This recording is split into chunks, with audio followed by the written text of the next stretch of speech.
If someone asked me the question, what makes Path of Exile so special, this build would be my answer.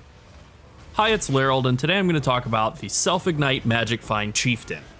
This is not my original build concept. I noticed I was trading with a lot of Chieftains recently and looked up what they were doing on PoE Ninja and kind of figured it out. Then I saw some YouTubers who I like talking about this build. Crouching Tuna was the first person I saw, but not the only one.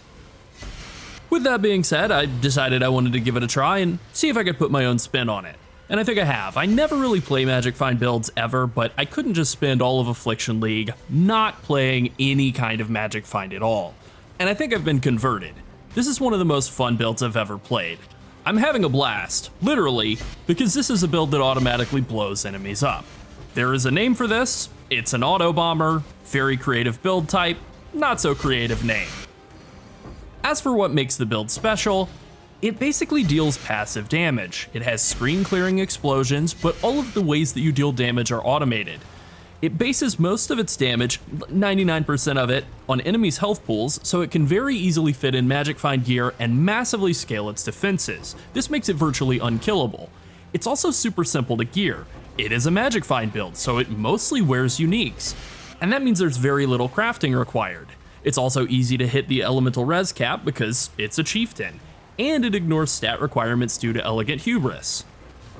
Now in terms of what content you do Magic Find maps? That's pretty much it.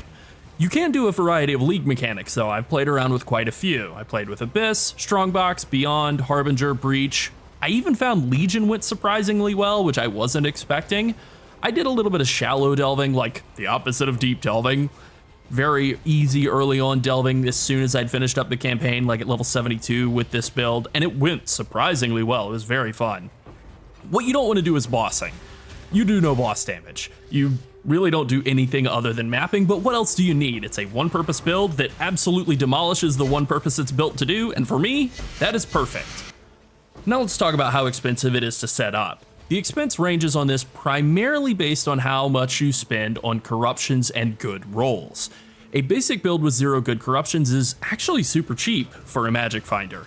Aside from the Mage Blood, it's probably under 100 divines to get started on a super budget. I spent several hundred, and most of that expense was on the Watcher's Eye, good corruptions, and that which was taken. The main thing I want to emphasize here is that great corruptions on perfectly rolled items can be very expensive. We're talking hundreds of divines.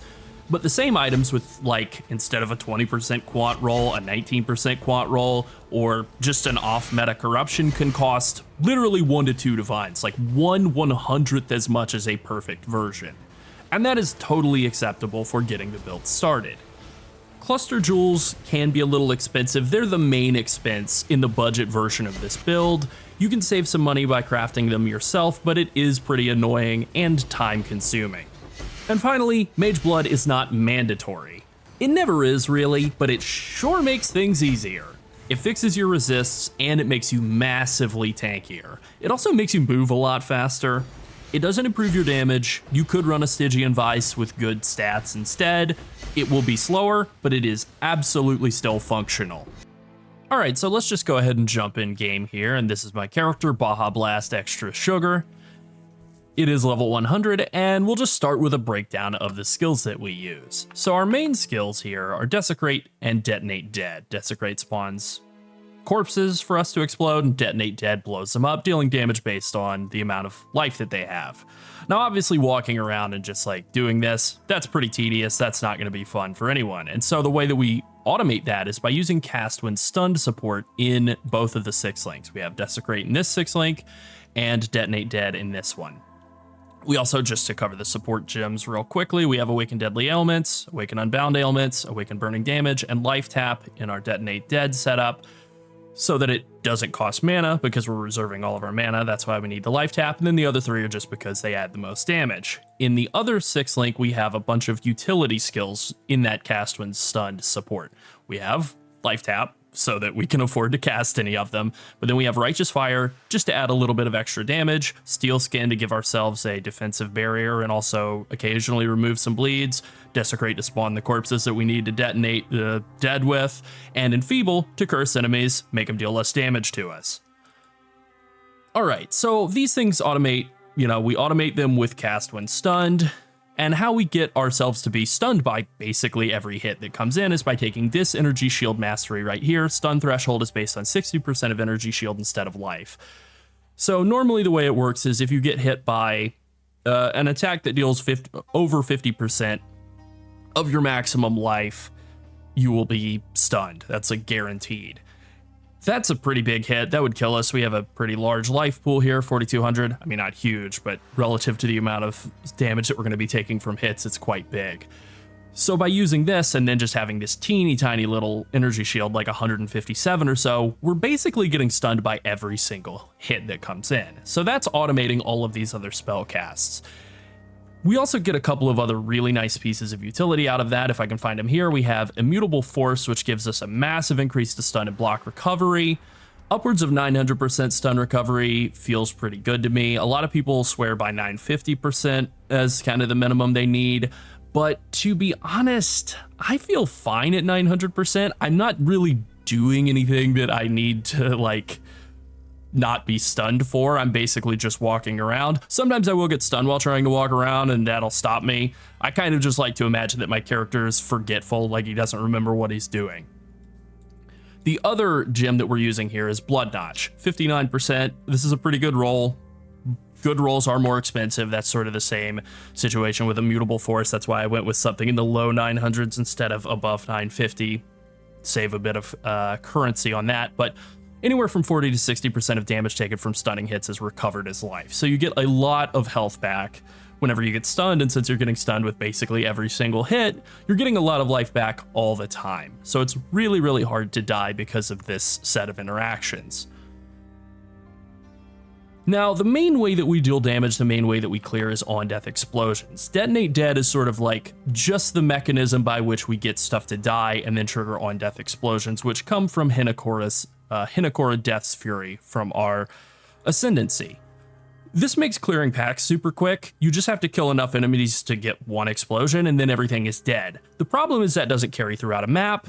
We fix this by using the Fulcrum. It only has one useful stat. The rolls on it don't matter. The useful stat is, as you can see there, elemental ailments you inflict are reflected back to you. This means ignites are reflected back to us. Now, by using the Fan the Flames notable here on this medium burning damage cluster jewel, we're able to make those ignites that are on us spread to enemies within a radius of 1.5 meters. Now, Chieftain is unaffected by Ignite due to Tessalio Cleansing Water. So we can get huge ignites on enemies by blowing them up with Hinekora's Death's Fury. Then that reflects back to us because of the Fulcrum, but it does no damage because we're unaffected by it. So we can walk around burning everything, totally immune to the damage that we're radiating to everyone else around us. Now, what is Ignite? It's just a fire damage over time effect. It's applied by default by fire damage criticals, and you can also apply it by non-criticals if you get enough Ignite chance. So you need 100% Ignite chance for this to work. You get 75% from the tree from passives like this one right here, and these guys over here. There's some others around here. Holy Dominion.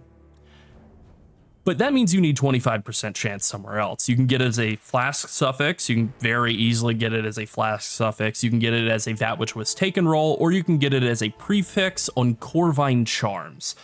I got lucky and I self-found this that which was taken, which I was going to sell for quite a bit, but ultimately I decided to just hang on to it. +2 max fire res and 25% chance to freeze, shock, and ignite. Pretty nice. This would fetch a pretty high price if I were to sell it, but I don't want to. I want to keep it for myself.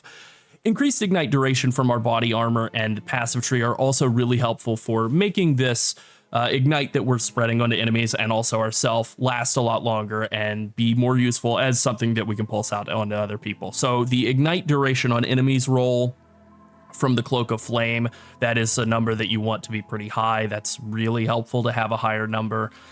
It is more expensive if it's over 70%, but you kind of do want to at least get over like 65% or so. And then these two passives right here that increase ignite duration on enemies are both really strong. Now, the follow-up notable cauterization here will brick your build. Ignited enemies can't ignite you. That will brick your build, so definitely don't take that. Basically, this build works like Righteous Fire on steroids, but there's a 13 or so second timer from when you explode an enemy until the ignite turns off, so you kind of want to move through the maps at a steady pace. Fan the Flames, by default, has a very tiny radius, 1.5 meters, but it scales with all sources of generic AoE. So we want to get AoE everywhere we possibly can. We come up here and we get Amplify and the one node on the way to it. That's 20% area of effect. We also want to take a large cluster jewel, a large elemental damage cluster jewel with widespread destruction. That's 6% increased area of effect. And then we want to use 2 medium cluster jewels that have increased area damage as their enchant, their base, and they both have Assert Dominance and Towering Threat. Towering Threat gives you 8% increased maximum life and 10% increased area of effect. Pretty good. And then Assert Dominance gives you 25% increased area of effect if you've killed at least 5 enemies recently, which you usually have. So with both of these being multiplied, that's 20% area of effect, 16% increased max life, and 50% increased area of effect. And then also like 20% increased area damage, which is, you know, fine. Now let's take a look at the path of building here. I have cooked up several trees, one for just when you hit level 72, when you first start the build. That is when I was able to first kick it off. I was using Awakened Gems right from the start. I pre-bought everything, and yeah, it was surprisingly better than I thought at level 72, and this was the tree I started with. Obviously, I wasn't using any of the large cluster jewel setup, and that was basically all I worked on the way to level 90, was just getting that set of cluster jewels, working in the rare gems, rare jewels, so that I could like fix my chaos res and get corrupted blood immunity. I think prior to fitting in that jewel, I took corrupted blood immunity from this protection mastery down here. Corrupted blood immune. That was pretty good. And then the touches on the way to 95 were basically just getting like more things like 1% to all max elemental reses if you have reserve life and mana. We are using if we can show it off here, Vitality with Arrogance support to reserve a little bit of our life. So that gives us 1 max all res. Pretty good. This life mastery, you count as low life while at 55% of maximum life or below.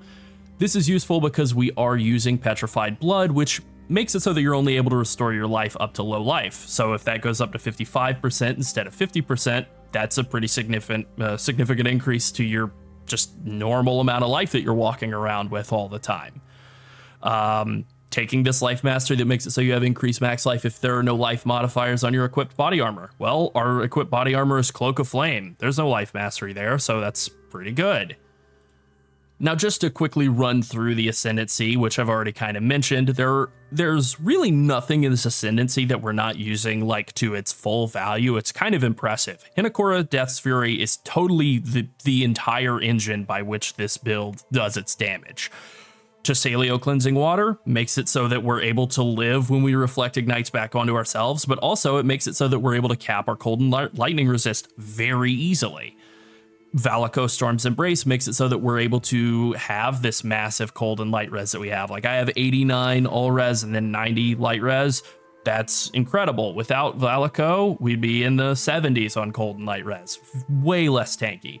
And then finally, Ramako Sun's Light makes it so that nearby enemy monsters' fire res is against damage over time is -20 while you're stationary. So if you're standing still, their fire res against damage over time is -20 no matter what. This means that you don't need to use any sort of like flammability curse. You don't need that at all. And that is why we're able to get away with running Enfeeble, which then makes us at least 18% tankier for dealing with like rare and unique enemies. They deal 18% less damage. That's pretty significant. And it just makes it so that like, no matter how much fire res an enemy has, they're going to be taking a lot of damage from us if we have a big ignite rolling on ourselves and we walk up to them and then we just stand there and look at them as they die. It's pretty great. Now, in terms of the cluster jewels, you have this absolutely mandatory requirement of a medium fire, like a medium burning damage cluster jewel with Fan the Flames on it. I don't think it's really workable to run anything other than Student of Decay as your other notable here, because it's pretty hard to get Chaos Res into this build, and that's basically the only place you can get it. It's also pretty good for increasing your damage, so Student of Decay really is the other option here. Fan the Flame, Student of Decay, then whatever else. The primary stat that I'm getting to Ant, totally worthless, doesn't matter. As for the large cluster jewel, we are just using a basic increased elemental damage cluster jewel here, and we're getting widespread destruction. That really is the most important node here. Corrosive elements, getting fire skills to apply fire exposure. It's fine, it's whatever. Increased damage is also fine. In the level 100 build, I am taking Prismatic Heart, which gives us a bit of elemental resistances, although we are significantly overcapped, 328 fire res, but that's fine. It's really more about just getting more damage out of this, which is okay, but you could just not opt into the Prismatic Heart points and go somewhere else, and that would also work. Now, being so super overcapped on fire res is really nice because of this fire mastery that gives us about 400 life per second, pretty commonly run in all sort of fire damage over time builds, and this one is no exception. Now, I've mostly talked about the primary skills and their support gems up to this point, but I do want to just quickly talk about the auras that we're running. I already mentioned that we're running Vitality with an Arrogance support so that we're reserving some life. We're also running Arctic Armor to make it so that we take less fire damage from hits while stationary, less physical damage from hits while stationary as well, so it makes it easier for us to just sort of stand there and face tank enemies. When we're just trying to burn down a rare or whatever, it really makes it a lot easier to deal with that. It also makes it so that we can't be frozen because we're not doing elemental ailment immunity. That would break the build. We wouldn't be able to ignite ourselves. So being freeze immune is super, I mean, I guess it's super important here. It's not like there's a lot of stuff that we're really trying to do that we need to not be frozen, but it's just good to not be frozen. So Arctic Armor is very good here. Gives us a ton of damage reduction. We're also running Purity of Fire for a massive amount of extra fire res, and more importantly, the added max fire res. And we really want this to be a level 21, and it needs to be in ideally in an ideal setup in gloves with +2 level of socketed aura gems, or socketed AoE gems, or the same for boots. It could be in boots that have socketed AoE or aura gems as well. As long as you're getting +2 to the levels and it's 21, it's going to be giving you let's look here. See, we're at 89 fire res. If we turn it off, down to 84. So 5 max fire res. Pretty significant juice to our fire res there. We're also running Petrified Blood. It's a really good defensive aura that gives us just a massive amount of damage reduction for a relatively cheap reservation cost. And I've seen some builds that run Determination in addition to this, and I think that's fine. I think that's probably the more common setup, to run Determination instead of Malevolence. I like Malevolence for 2 reasons. One, I got a Malevolence Watcher's Eye. It has fizz damage from hits taken as fire damage while affected by Purity of Fire. That's a very valuable Watcher's Eye, notable, definitely, or effect, definitely something you want. It will significantly increase your tankiness against physical damage. It's great. And then having the damage over time multiplier while affected by Malevolence really just juices your damage a lot.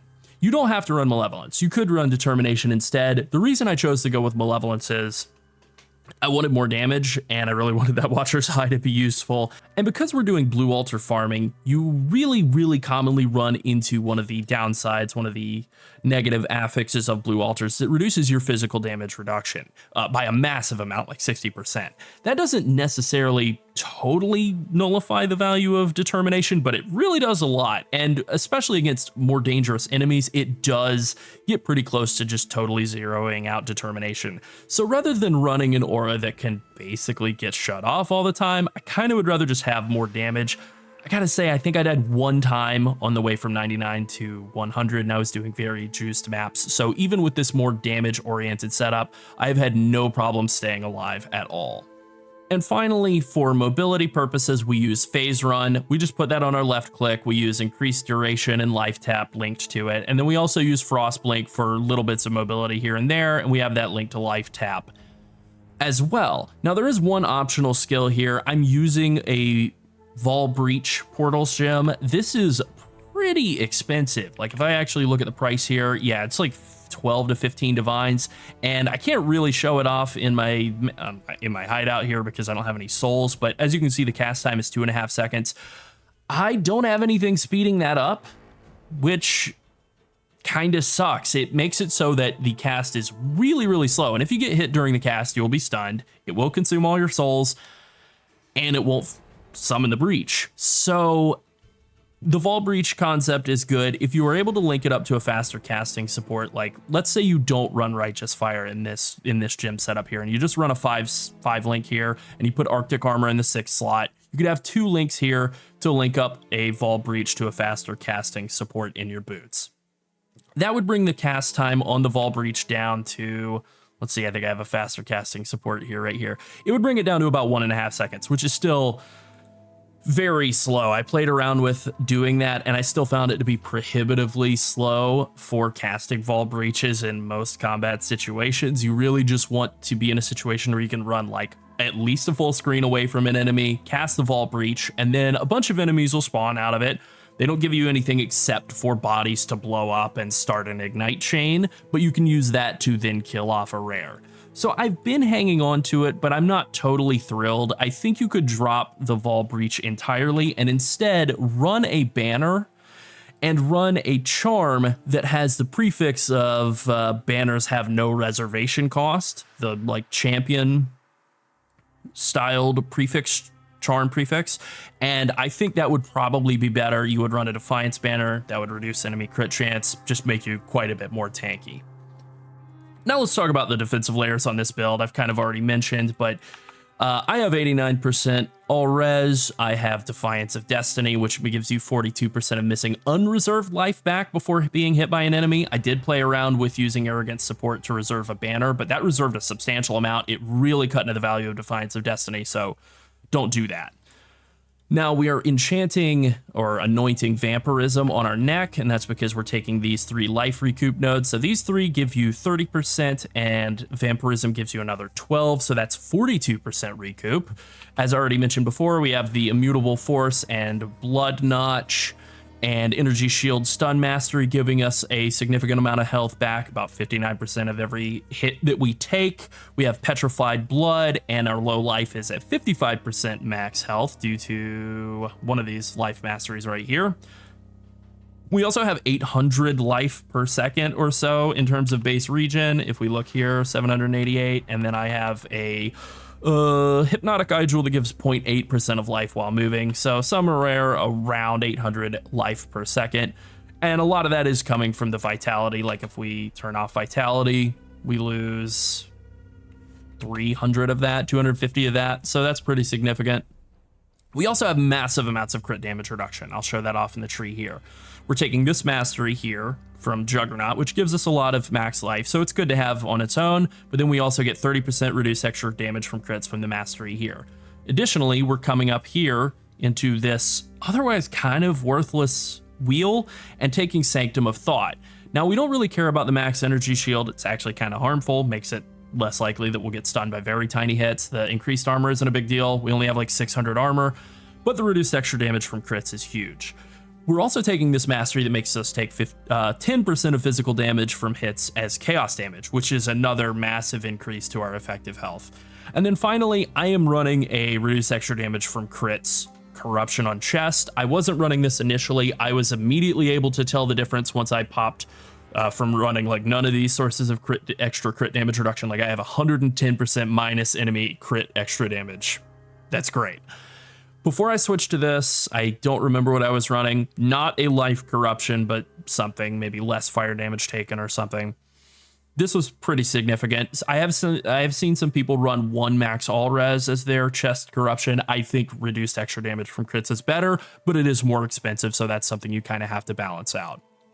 We're also getting a lot of Fizz taken as fire, 40% from Cloak of Flame, which is great, and 10% from Watcher's Eye if I can find it. 10% from Watcher's Eye. So 50% of Fizz taken as fire from those, and then another 15% from Helm. So 65% of Fizz taken as fire and 10% as chaos.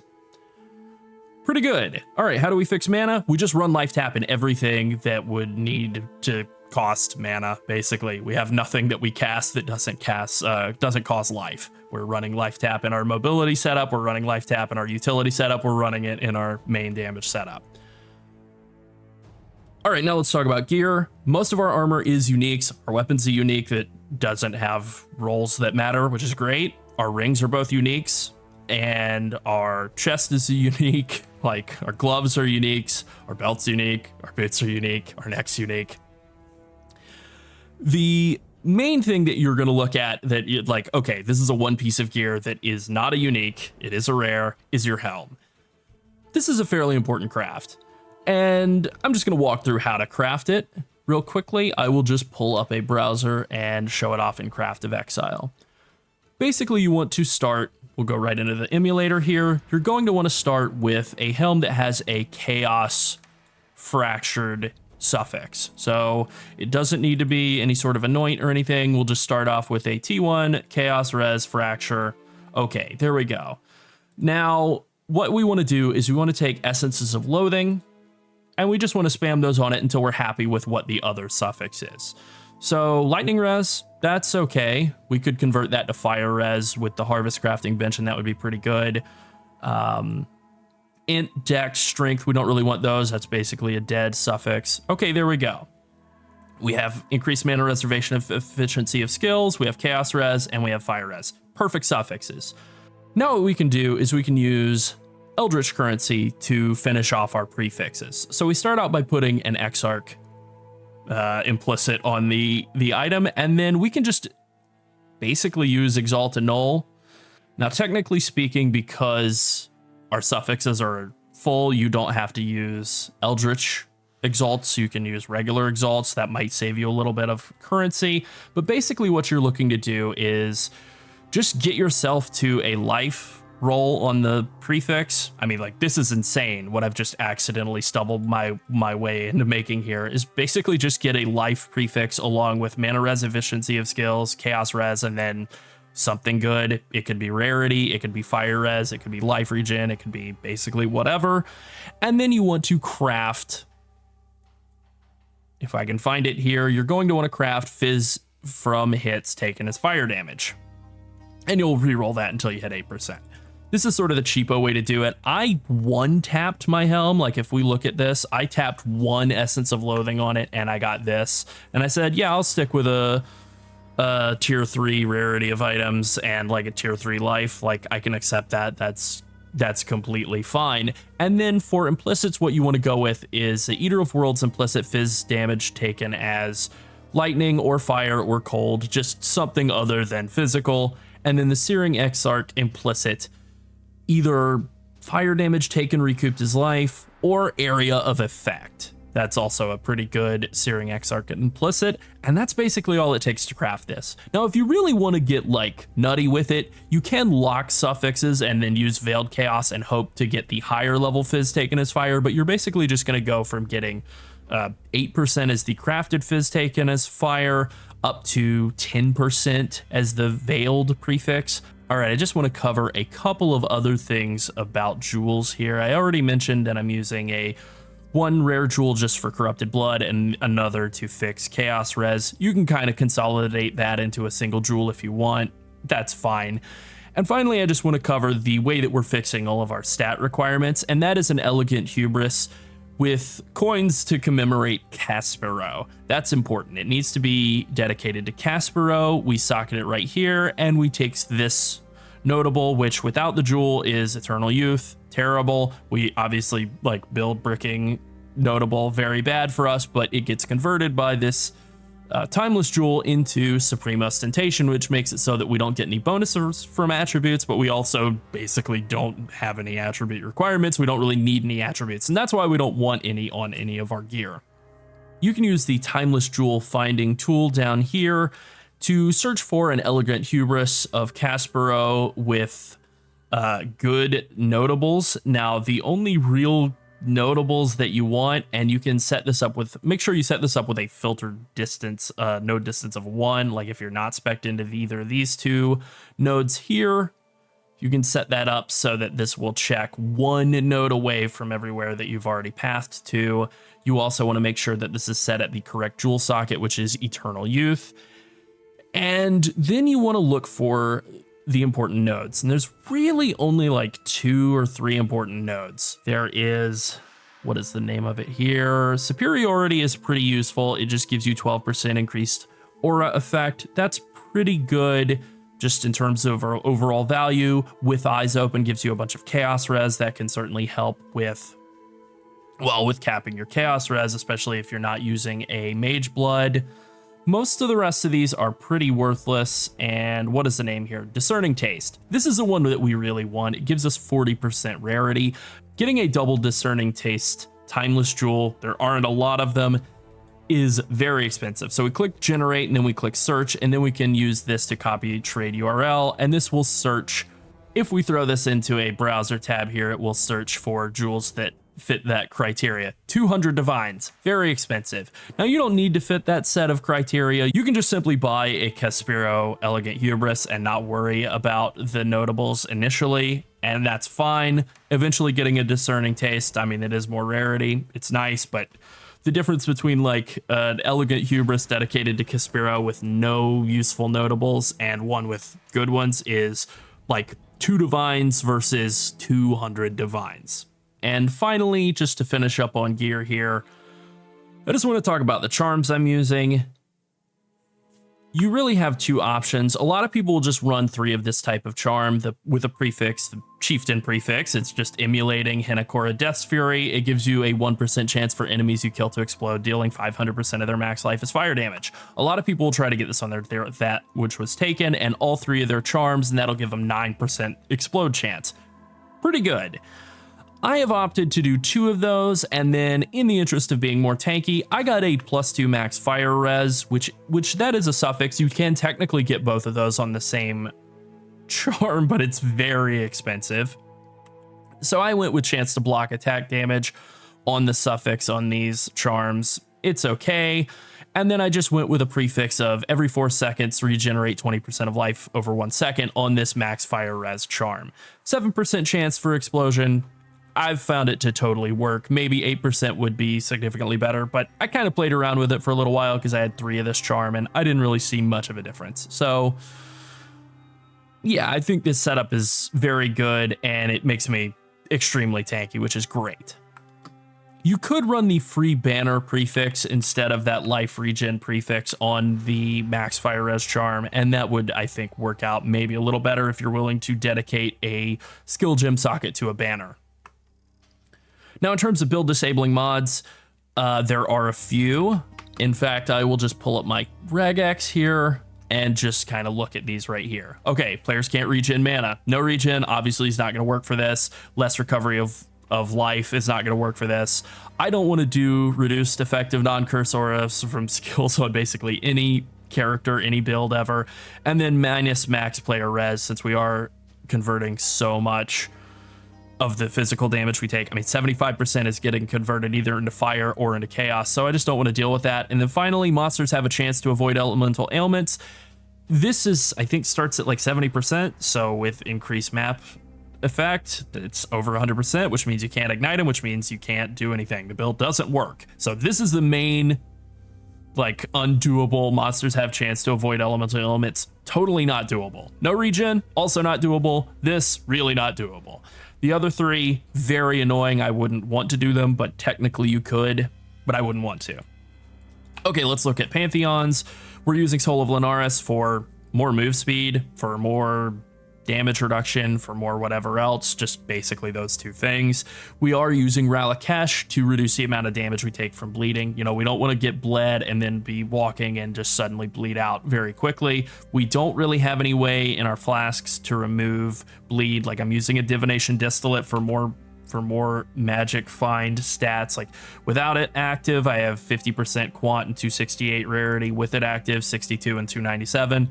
Pretty good. You want to try to have this active anytime a rare enemy is about to die near you, but that means that you don't have a way to reliably remove bleeds. We do have Steel Skin in here somewhere, and that will take bleeds off. It'll make you immune to bleeds, but it's not up 100% of the time. It's got a cooldown, so, you know, not taking extra damage from bleeds is super good there. The movement speed from Linares, the movement speed from our Quicksilver Flask, the extra movement speed that we get as a corruption from Goldworm, this all helps a lot because without them, this build is pretty slow. Like, if I take the Flask out, it's pretty slow. It's not the worst in the world. The phase run really helps a lot, but it is definitely kind of slow without all of these effects going.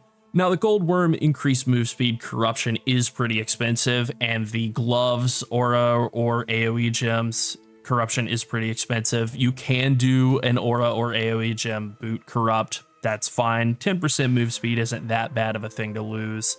All right, as for bandits, you kill them all, you need the passive points. Pretty obvious. Now, as for leveling, I played around with a bunch of different spells, kind of screwed around while leveling. I hadn't really played around while leveling in a while. It was kind of fun. Ultimately, I just wound up using a 1 with nothing smite twink build to do like from Act 3 on to Act 10 and slightly into the end game. I did level as Chieftain, would not recommend it. Definitely level as Jug instead. It is way better than Chieftain leveling. I just wanted to play around with Hinakor and Death's Fury and see if it was actually fun while leveling, and it is, but the rest of the Chieftain Ascendancy, when you're not playing this build or some sort of fire damage over time build, very bad. The last couple of levels of Smite, like from 68 to 72, were pretty irritating. But I was able to swap to this build at level 72 post-campaign, and I never looked back. It was incredibly smooth. I did like shallow delve, I did just low-level maps, and I immediately went from like really struggling at the end of the smiting and 1 with nothing set up to just immediately zooming through everything and having an amazing time. All right, I think that pretty much covers it. I really like this build. I think you can tell I'm very enthusiastic about it. I mean, I took it to level 100. It was really satisfying and easy to do. You certainly don't take a build that you're hating to level 100 though. It's really easy to play this build. I am blown away by how easy it is to play this build, how easy it is to stay alive while magic finding in really juicy, dangerous maps. I've kind of been like enjoying watching movies and stuff while playing this, watching movies, catching up on TV shows. It's pretty great. Shout out to Deadwood, great show. Been really enjoying watching that while playing this build. So I can't recommend this enough. And I think that's all I have to say about it. Thanks for watching. Bye.